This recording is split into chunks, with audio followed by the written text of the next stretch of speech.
Hey guys, and welcome back to another episode with the Shed King. I got some use out of this bad boy. Made myself a fuel tank. Now I'm going to tell you straight up, fuel tanks are very, very challenging. Two reasons. One, you have to weld them to pressure, so you have to pressure test them and make sure that they can hold the fuel or whatever you want to put in there. They can be building a water tank, anything. This bad boy, the Renegade 200, did it like a walk in the park, as easy as. I also run the same settings, so I'll take a photo just after this little video and show you the settings for Ali that I use, and that's about it, guys. We'll just have a run through. It's a time-lapse video. I will talk over a few things where I think I need to, and yeah, let's do it.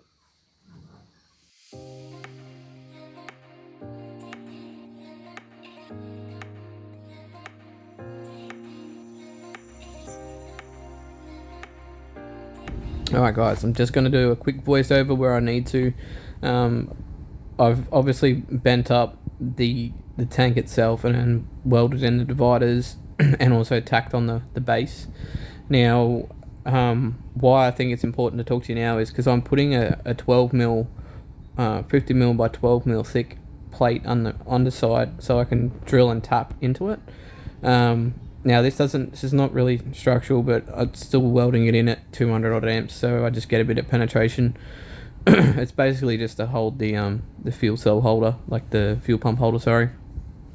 And one thing I will mention, guys, is when you're doing this stuff, just I use a bit of lubricant and stuff like that to cut and drill, and I always clean it like 6 times over, because the last thing you need is a tiny little bit of WD-40 or some grease or something in your alley weld. It will just absolutely destroy it, make a mess of it. Now, yeah, I'm obviously a little bit boring, but drilling the holes so that I can tap them. Using my Renegade drill press, which I've had for Jesus, like 8 years now, and it's still going strong. I love this thing. It's a weapon. Anyway, yep, done. That's all smashed out. I'm going to drill the hole for the breather. Like I said, I use WD-40 as my lubricant to drill the holes and stuff like that. Blow everything off, clean everything as you go. Make sure you get all those little bits of metal shavings and stuff out so that it's not a problem when you go to assemble it later. Use lots of WD-40 when you're tapping alley, because it does love to stick to the tap. I just use a drill. It's probably the easiest way. And as you see, I've make sure it test fit everything, and then go around and just clean up the bits and pieces with the tapered cleaning bit, and blow everything off 400 times, and you'll see me clean and clean and clean. That's because the last thing I want is any contamination in the world. And one of my favourite tools is my orbital sander. It just deburrs everything, cleans everything off. You can see the little silver stain on the bench now that I just wiped up. That is what I'm talking about, guys. That will cause you absolute chaos later on. But yeah, let's keep going.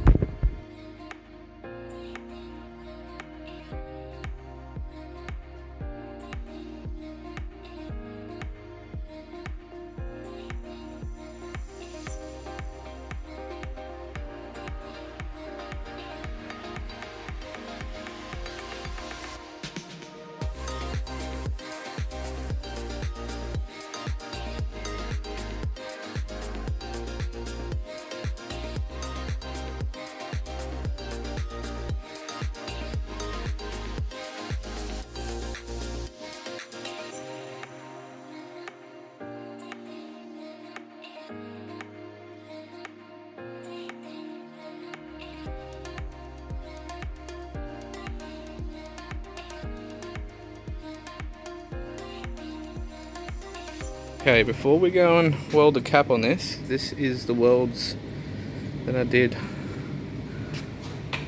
on the mounts. So that was at 200 odd amps, just smashed it in. Now with the fuel tank, you can see the little V cuts that I put in the corner and the bottom.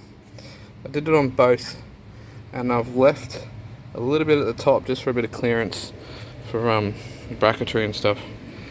But yeah, it's so that's you can see all the penetration through the welds and how hot I did that. I think I did like 180 amps or something stupid for 3mm, which was just because I wanted to do it quick.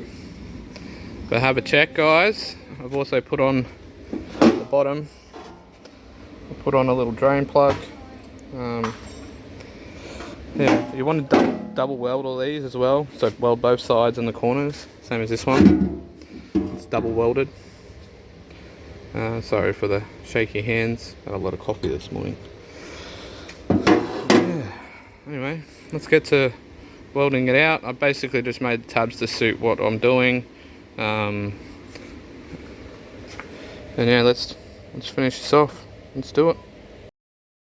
I'm gonna jump in, guys. Clean. I also blew this tank out like 40 times. I cleaned it with brake cleaner, then I cleaned it with acetone 3 or 4 times. You see me using these random little blocks and stuff. These things are so freaking handy. You don't get your hand burnt and stuff like that.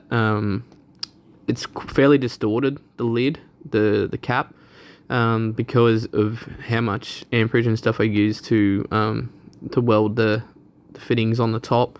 Now you're going to find that no matter what you do, being a sheet with a couple of fittings on there, so it was quite tricky. I do want you to pay close attention to my position here. Look at how close my head is, and obviously everyone's different. And also make sure you clean up any crap during your weld if there is any dramas, like I did with the wire brush, and I also dipped, so I'm going to change my tungsten.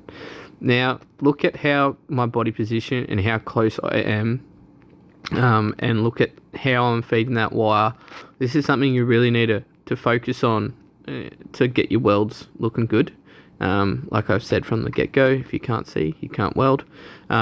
Obviously, you know, I make it look easy with over 10 years experience at this, so it does make it look easy, but it's not. Again, hitting it with a wire brush just to make sure it's a little bit clean, just cleaning that last little bit of poo off. I'm pretty sure I've done something there. I might have dipped again, but yeah, guys, just take your time, look at what you're doing, make sure you can see everything, and yeah, you'll have a pretty good result, because that ACDC Renegade TIG is just amazing. And you can see the end result here, guys. You know, a bit of a rush job, I'm not gonna lie. I did smash this as quick as I could, and wanted to do it as quickly as I could, just because of the amount of time I don't have to do these things. But yeah, overall, really happy with the result.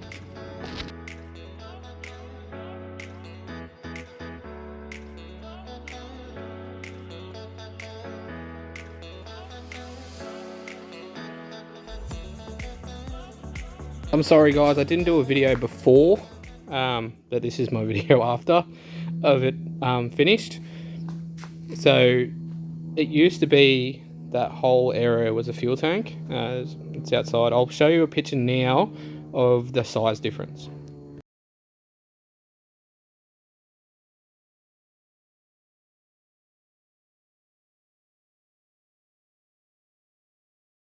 Alright, so you would have seen there's a big size difference there, and if it's blatantly obvious if you can't see it right now. The main reason I did this was to move the weight further forward to where the axle is here. So the actual, you can see where the weight is now instead of hanging all the way out the back of the car. It's only because I wanted to centralize the weight a little bit more, even though I even bought my brake battery box forward as well, so they can centralize the weight. I might even offset it, just because you can't literally put the battery in, because I'm a retard. And yeah, guys, it's got the rollover ball valve in here, in that little vent piece there. I'll show you some of these welds. So I'm not some of my best, but obviously when I do things, guys, for my own stuff, I never really take as much time as if it was someone else's. So they're just some external corner beads. Yeah, they look good. I think they look fantastic. Let's have a little closer look at this one around the cap here. Now, I blasted that one in at like 205 amps. I really got it hot. And you can see along this edge here, I think I used, it's got a few scratches and stuff already. I think I used around 150, 160 amps, but remember guys, I've been welding for over 10 years, and I can move rather quickly. So, just keep that in mind when you're doing something like this. You can see I did these years ago, all along this, around here. I could just clean them up and a bit of Scotch-Brite and make them look tidy. You can see now, that I've also bolted from the top. I had them from underneath last time. It was a massive pain in the ass. I had to get my son to hold the bolt from the inside and get his hand covered in fuel and stuff. Wasn't real pretty. But all I have to do now is finish the fuel lines, put the battery back in because I cooked the battery, and I will run some new wires and bits and pieces. That's why they're kind of laying everywhere at the moment. But yeah, guys, it is slowly getting there. I cannot wait to finish this thing. Like when I say finish, nothing's ever really finished, but I'm just playing with it, just messing with it, trying to get these adjustments right, so that I've got better suspension setup and it's more evenly weighted, because I added about 150 to 200 kilos by putting that big cage in there. So I've shedded as much weight as I possibly can. That's why I've got no tailgate anymore. And you're probably wondering why have I got tape over my headlights. It's because if they get broken, the sticky tape's meant to hold them together at the racetrack as part of a cams thing. So yeah, guys, tow hooks fitted, all that sort of stuff. I do have all the stuff here, all the fancy stuff to make myself a fiberglass bumper, which I will get to. This is going to be coming episodes, but for alley work, fab work, I'm pretty much home and hosed with this car.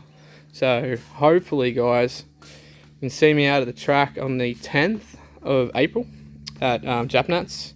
I'll be doing the time attack session there. Yeah, don't be scared. Come up and say hello. I'm not going to brush you off or anything like that. Yeah, I've just been really battling some family stuff this last like 4 months or so. It's killing me, guys. So it's kind of good to have this little avenue of this finish the car to keep me busy.